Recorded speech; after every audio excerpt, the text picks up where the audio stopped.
Hey guys, so in this video I'm going to teach you how to wave manage as Panth. For some quick history, I've been doing this style since I one-tricked old Panth to Challenger back in Season 6, and in Season 7 and 8 when I hovered around top 10 on the ranked ladder, as well as having multiple counts in Challenger at the time. Basically my wave management strategies can still be used for the new reworked version because he still has relatively the same design applications and problems that old Panth had. So let's begin the rundown and how it all works. So to start, the most important goal for every game, it doesn't matter what side you're on and whatever champions are in the game, is to get the cheater recall on the first 3 or 4 waves. For those that don't know what it is, it's term coined a few years ago by LS or somebody else, I don't know, which basically is when you hard push the first wave, slow push the second and third into a crash, and then immediately recall to buy your first item and rush back to lane with it. But actually, I've been doing this since I hit Challenger over half a decade ago on Old Panth, but there wasn't a name for it back then, and it was something that I discovered while improving in theory crafting on Old Panth. And you can find me doing it on some of my really old videos that's either somewhere on YouTube or on my channel. And basically why I do this strategy is because of a few factors on Panth. So first, Panth runs Ignite, so we don't have TP to recall whenever we want. The second, the cheater recall gives us a recall timing that would make us lose the least amount of creeps, and it's also a time to recover mana and buy items. The third, it helps avoid jungle ganks to our lane, as well as the need for our jungler to play topside. Now, obviously, if by the time you have the third wave stacked, and let's say you did get some trades earlier on, and they're pretty low on health, you can try to dive them at tower, because you have your sums up, ignite, and if you do manage to kill him at this point, you're going to make him lose a few minions as he takes the time to revive and then TP back. And it's also at this point where after you kill him, you're going to recall, which basically is the same timing of if you didn't solo kill him and you're just going with the original cheater recall game plan. I'm going to further explain these points later in the video, but these are the main ideas behind the cheater recall. Aside from these points, what I've found is that this strategy is the best way to wave manage when you play with Ignite.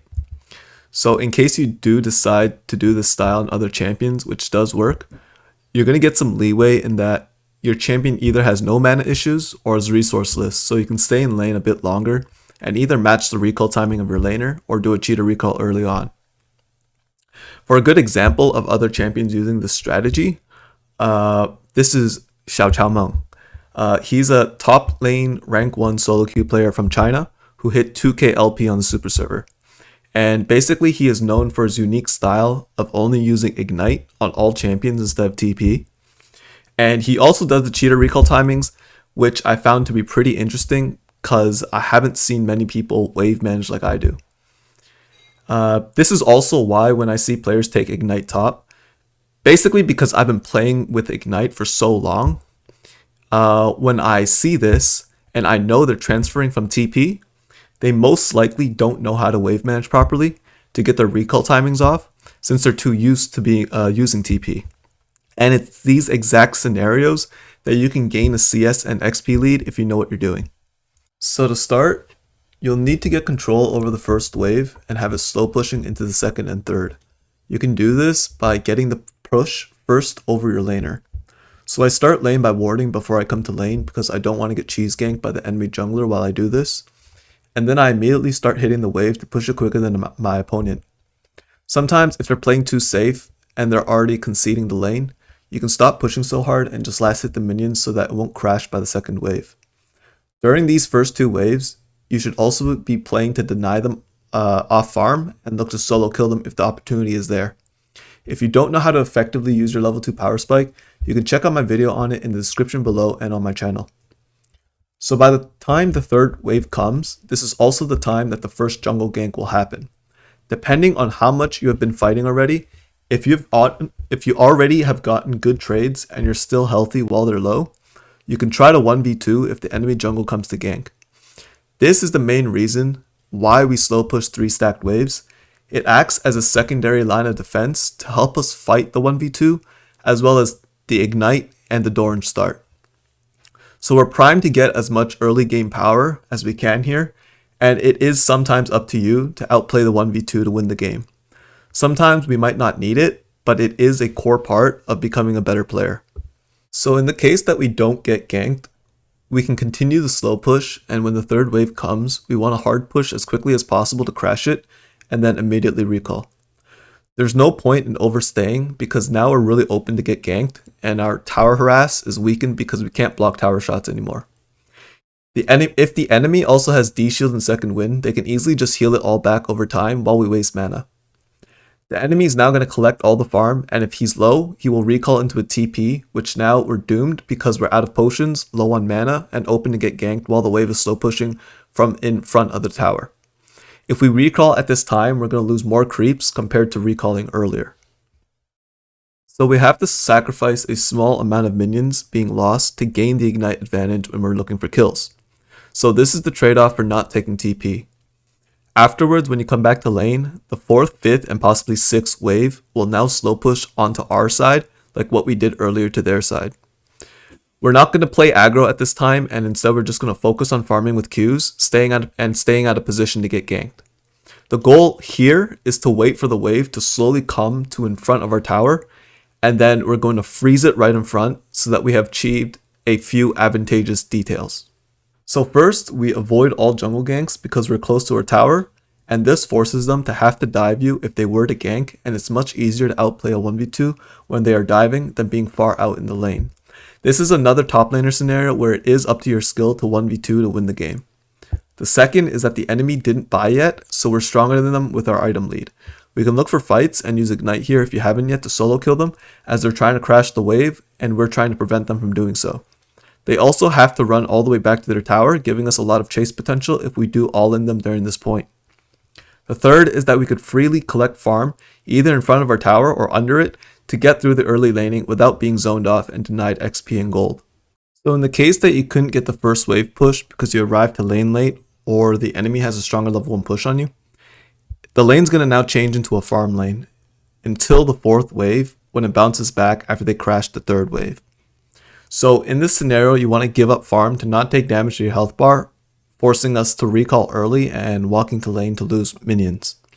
You're going to concede the first couple waves and only try to farm with Q or get the melees if the enemy is not being so aggressive and in range to fight you. So once the wave is in front of your tower after the crash and begun to push onto their side, you want to slow push that wave and try to stack at least 3 waves before you crash into a recall. So you're going to slow push it because it'll usually be around the 3 to 4 minute mark, and you could be ganked if you push a single wave against their recall TP buy, and then they could prevent you from crashing because they would have an item lead on you and then possibly solo kill you. Afterwards, they'll try to freeze the wave in front of their tower, making it really dangerous for you to walk out at this point. The stacked waves will be our second line of defense in case we do get ganked, and once we get our reset from stacking a 3-wave crash, we can now come back to lane and go back to the original game plan. So by this point, it's almost been 6 to 7 minutes in the game, and you've now either survived getting camped or you've created a CS or kill lead for yourself in lane. This is usually how my first 7 minutes of the game looks like and what I'm trying to achieve. Once the enemy hits 6, depending on their champion, it can either turn into a farm lane or you can still possibly look to kill them if you know your damage spike and have won the small trades through short burst combos or Q poke. It's also at this time when you just hit 6, you could start to look for the first usage of your ult. You don't always have to use it to roam. You can also use it to come back to lane to kill the laner if you see them hitting your tower for plates or have walked into a bush to recall while they were low. Usually I'm analyzing the minimap and the state of my teammates to see if there are any roam opportunities before I start recalling so I could plan out what I'm going to do and set up my wave so that I don't lose too many creeps when I roam. It's really important that you only roam after you've slow pushed 2 to 3 stacked waves and have crashed it into the tower.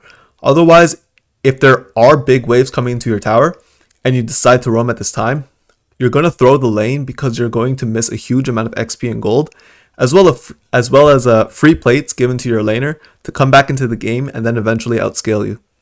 So be sure to not make that mistake.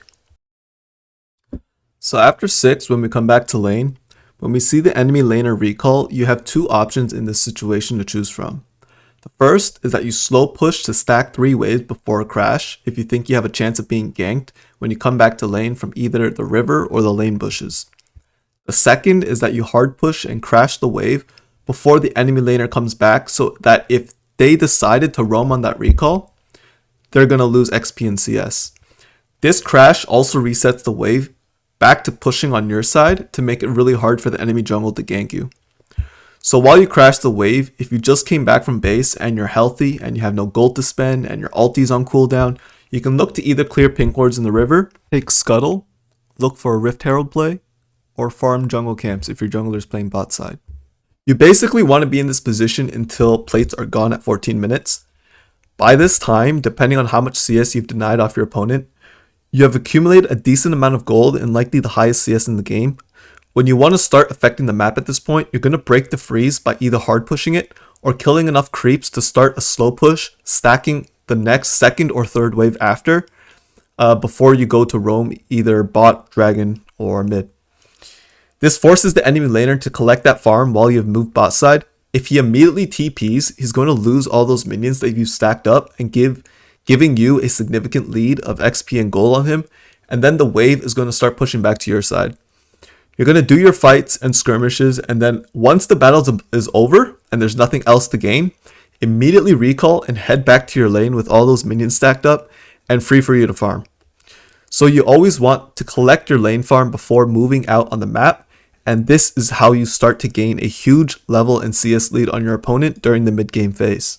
So some key points for mid to late game is that you only want to group when your ult's up. Otherwise, stay in the side lane farming everything as possible as well as jungle camps. And the only time I would group up with my ult down is if the enemy team is going to start Baron and there's no time for me to push out the side lane, or if for some reason my team is playing ARAM and grouping up for nothing and they're even unable to push a tower because they can easily just wave clear. I could basically sense that disaster is about to happen since they aren't listening to my pings to back off. And it's at this point where, yeah, you're going to have to give up your game plan and basically 50-50 the fight. That's literally just about to happen because someone is bound to get caught. And using your lead earlier, hopefully you can change the course of the fight into our own favor and save their mistake of throwing the game. Since it's solo queue, these situations do happen. And if your teammates are all mind controlled to throw the game, there's really nothing you could do about it but join them and then hope that you could be the difference. Now to recap everything that I've taught you in this video, at the start of the game, I'm always trying to get the cheater recall. Afterwards, I wait for the 4th and 5th wave to push back, which I then try to freeze in front of my tower, and it's at this point where you're in the best position to look for a solo kill. If you miss the first wave push, you're going to focus on farming the lane until the 3rd or 4th wave that starts to push back to their side. You will then slow push and try to stack 3 waves before you crash, and then move back to the plan where you try to freeze in front of your tower to look for solo kills.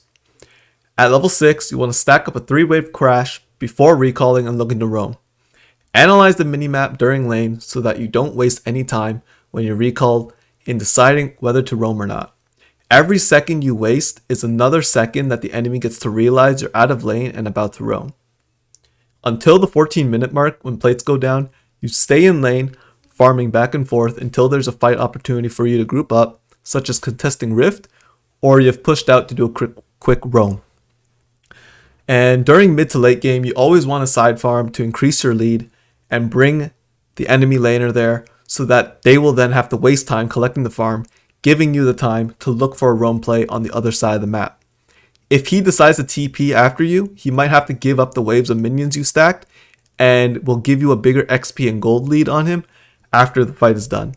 Also, only group using your ult. If your ult is not up, try to stay in the side lane and keep farming the jungle camps. But in the case that your ult is not up, you should group if there's a big objective about to be contested from the enemy team such as Baron or Dragon. And with that being said, I hope you all enjoyed this video and I wish you all the best in improving at League. See you guys.